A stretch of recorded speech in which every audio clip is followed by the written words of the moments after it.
Good morning, investors and traders. This is Naeem Aslam live from Dubai this time, as I am here in this beautiful part of the world with a beautiful sunshine right in front there.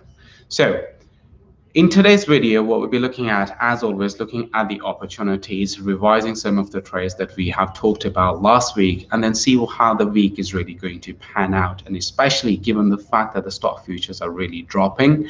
And if we look at sterling, it seems like that it is falling off the cliff because of a Brexit vows. So let's see where are those opportunities within the market, and more importantly, how we can really get involved.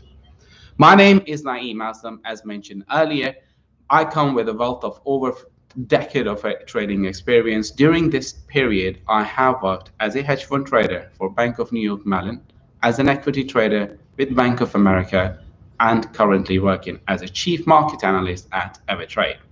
So looking at the Dow Jones futures, of course, they are trading lower, and the trend is very similar for the European indices as well. When we really refer to the European indices, we are talking about the FTSE, the Stoxx 600, the CAC, and the DAX.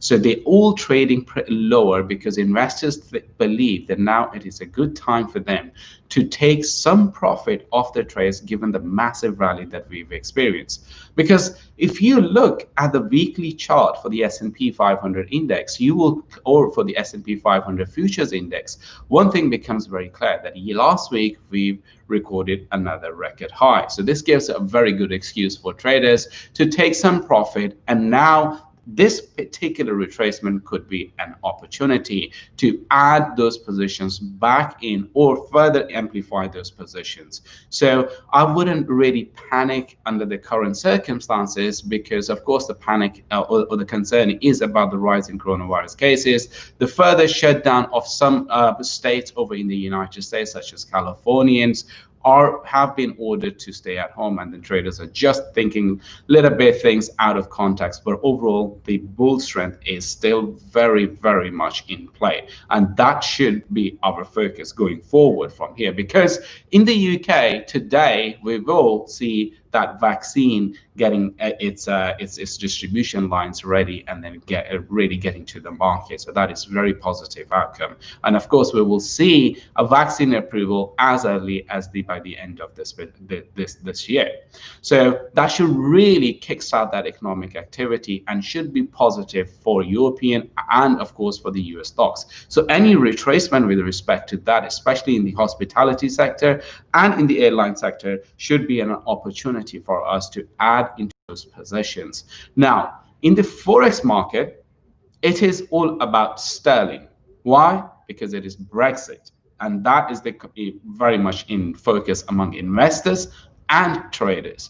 The reason is because the UK, just to give you a little bit background on that, of course, we left the EU last year, but we are still under a transition period, meaning we are trading under the EU laws. So for the last few weeks, there was a lot of optimism that yes, the UK will leave the EU with a trade deal. But now, given what we are hearing in terms of headlines, and every single headline is bringing enormous amount of volatility, that means more opportunities for our investors, for our traders who are watching this particular video, because volatility means day traders can really look at the range for a buy and sell. So right now we are seeing massive retracement in sterling. Previously I talked about sterling reaching at 1.35, which it did. Now we have retraced from that level as discussed before, and currently trading at 1.3260. I believe any retracement in sterling could be very, very big potential, because a deal will happen, and it will happen the last minute, the last hour, the last second. That's how it is really going to go down the wire. So once we will get that news, we could see a massive spike in sterling if we leave the EU with a deal. And even if we don't, it wouldn't be too much of a big disaster. Yes, economy will shrink. Of course, we are still under the influence of COVID, but things will eventually get back on track, as the UK is already working on a number of other deals. That's all for today, and I will see you guys next time. Thank you.